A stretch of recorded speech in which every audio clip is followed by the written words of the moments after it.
éxito de Star Wars no solo se debió a la revolución de sus efectos especiales, fue un experimento psicológico de un espejo que Hollywood lleva replicando por más de 49 años. En este video repasaremos cómo la mitología del camino del héroe revolucionó la forma de hacer el cine que conocemos al día de hoy, y todo esto gracias a George Lucas, ya que este tipo de narrativas seguramente ya las has visto en decenas de películas que siguen moldeando el impacto de la cultura popular. Pues esta semana The Mandalorian en Grogu se ha estrenado en las salas de cine como recordatorio de la huella que nos ha dejado. Soy Samuel Olivares y esto es Cámara Oscura.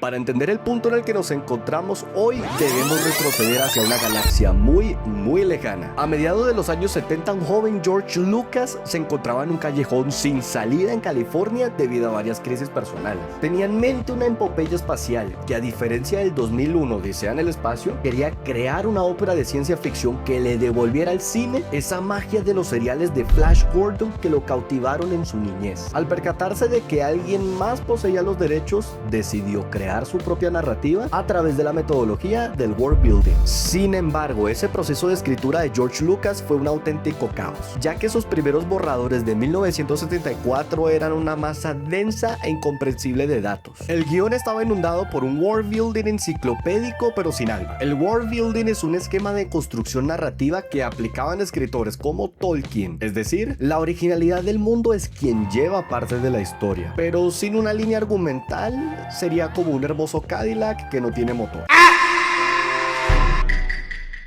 El borrador de Star Wars estaba repleto de nombres como Anakin Starkiller, el Imperio Aquile o los guerreros Jedi del planeta Utapau. Era un universo hiper detallado, pero los ejecutivos de la 20th Century Fox no entendían absolutamente nada. ¿Ya me oíste?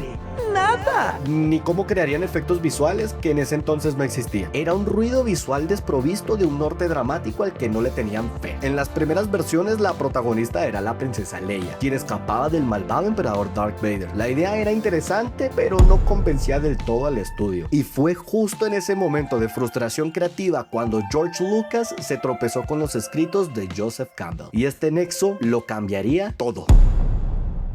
Un 26 de marzo de 1904 nació el legendario y prolífico Joseph Campbell. Él fue el hombre que examinó todas las funciones universales de la mitología, profundizando en cómo las diversas culturas humanas y sus figuras místicas se expanden de manera inconsciente la literatura universal a través de la interpretación psíquica.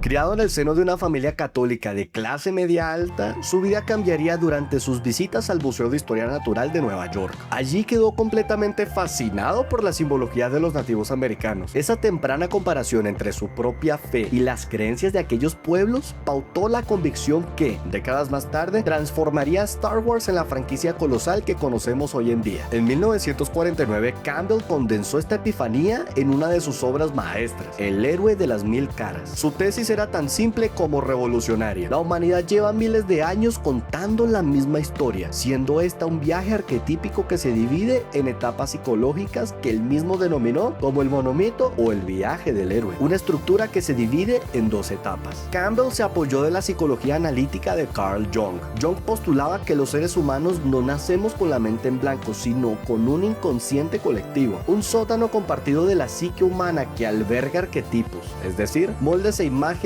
y patrones universales que fueron heredados de nuestros ancestros.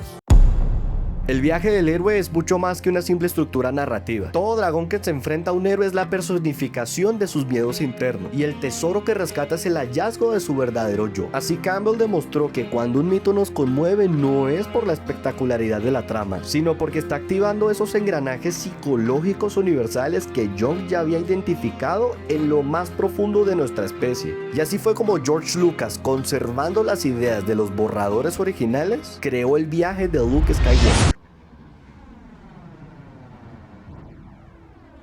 Luke Skywalker es un granjero más del montón atrapado en un planeta que aborrece, Tatooine, un páramo aislado donde las aspiraciones de su corazón parecen imposibles, hasta que aparece el llamado a la aventura, el hallazgo del mensaje de la princesa Leia pidiendo ayuda. Pero por más pequeño que esto haya sido, fue suficiente para cambiarlo todo. Al sentirse invadido en su zona de confort, el joven duda, ya que prefiere ocuparse de sus responsabilidades en la granja. Es entonces cuando aparece el maestro Obi-Wan Kenobi para recalcarle que él tiene un propósito. Le habla de esa energía mística que aún conserva de su padre, y cuando el imperio acaba con sus tíos, se atreve finalmente a cruzar el umbral. Esa travesía se convierte en una serie de pruebas rodeadas de aliados como Han Solo y Chewbacca y enemigos de la talla como Darth Vader. Y todo esto lleva a una sucesión de obstáculos que reconfiguran por completo el arco del personaje, desde sus convicciones hasta su espiritualidad. Y en la prueba definitiva, que es el ataque a la Estrella de la Muerte, Luke se transforma en el héroe de la profecía, emprendiendo así el retorno a su casa. Aquí es donde te percatas que muchas de tus películas favoritas se parecen entre sí. El monomito de Joseph Campbell se convirtió en el plano arquitectónico que ordenaría el caos de esa galaxia muy